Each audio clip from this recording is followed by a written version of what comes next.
Assalamualaikum warahmatullahi wabarakatuh. Balik lagi dengan Skynet e-learning desain media interaktif. Kali ini kita akan belajar tentang desain perancangan alur multimedia interaktif. Nah, dalam perancangan suatu project multimedia interaktif itu sama dengan saat arsitek membangun suatu bangunan. Jadi dia harus ada perancangannya terlebih dahulu, kemudian dibangun, menyiapkan bahan yang tepat, dan nanti hasilnya akan lebih bagus atau andal. Sama halnya dengan bangunan, suatu proyek multimedia interaktif itu juga harus dibangun dengan beberapa hal. Dalam media interaktif itu menjadi andal jika ada perancangan, uji coba, modifikasi, serta umpan balik. Nah, kali ini kita akan membahas sisi perancangannya. Dalam perancangan media interaktif itu ada 3 tahap. Pertama, sketsa kasar. Kemudian kita bikin diagram alur atau diagram alir, atau juga bisa dibilang flowchart-nya. Kemudian yang terakhir kita bikin storyboard-nya dalam tahap perancangan. Apa sih flowchart itu? Flowchart itu adalah bagan-bagan yang mempunyai arus yang menggambarkan langkah-langkah penyelesaian suatu masalah. Flowchart merupakan cara penyajian dari suatu algoritma. Kemudian intinya itu flowchart digunakan untuk menggambarkan secara langsung alur project yang akan kita buat. Nah, di sini ada beberapa simbol dari flowchart. Yang pertama adalah terminal, yaitu simbol yang menyatakan awal atau akhir suatu program dalam flowchart. Biasanya ini ada tulisan atau ada kata di dalamnya yaitu start dan finish untuk menandai dia dimulai dan diakhiri. Kemudian ada arah atau flow. Ini digunakan untuk memberi atau menunjukkan arah dari alur suatu proses dalam flowchart. Selanjutnya ada simbol input atau output, yaitu simbol yang menyatakan proses input atau output tanpa tergantung jenis peralatannya. Simbol ini bisa diletakkan pada awal sebagai input dan akhir sebagai output. Selanjutnya ada simbol proses, yaitu simbol yang menyatakan proses dalam suatu alur flowchart.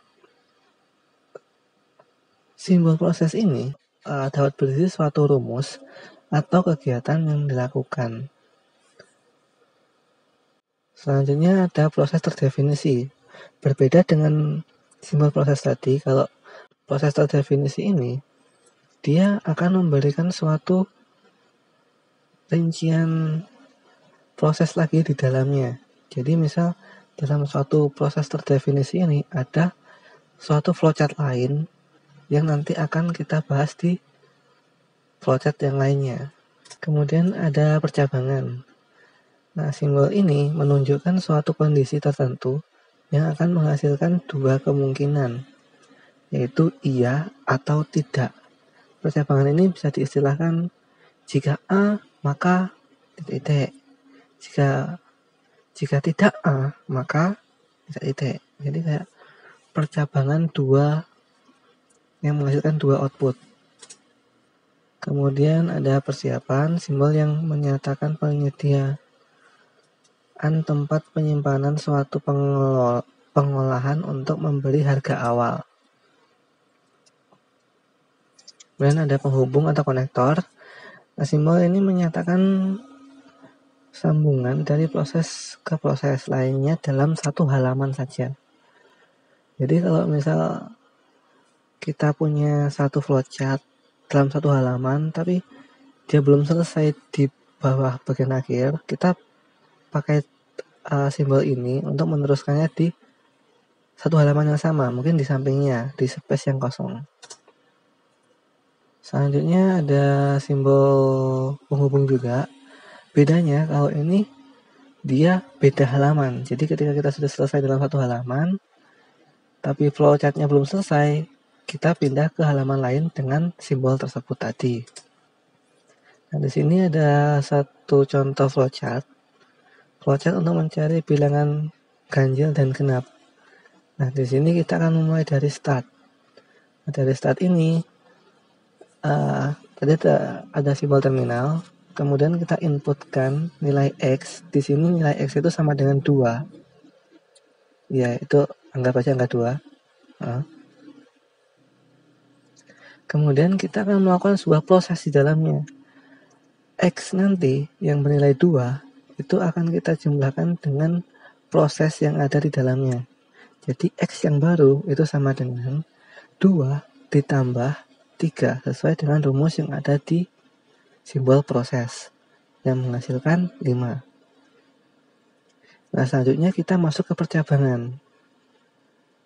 Nah, percabangan ini jika X modulus 2 itu sama dengan 0, maka ada dua pilihan, ya atau tidak. Nah, X di sini ini kan nilai baru tadi. Jadi nilai X itu 5, modulus 2 itu hasilnya adalah 1.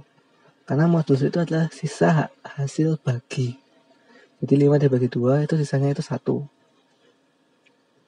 Karena 1 maka tidak memenuhi. Akhirnya dia ke X termasuk bilangan ganjil. Karena tadi tidak memenuhi syarat yang ada di percabangan. Nah, setelah kita mendapatkan hasil, nah ini kan sudah outputnya. Nah, sekarang kita tinggal ke terminal lagi, finish. Seperti itu. Kemudian ada struktur navigasi. Dalam multimedia interaktif, itu ada struktur data linear. Adalah komponen yang tersusun membentuk satu garis linear. Kemudian ada struktur navigasi hierarki atau bercabang, merupakan suatu struktur yang mengandalkan percabangan untuk menampilkan informasi yang berdasarkan kriteria tertentu. Yang ketiga adalah struktur komposit.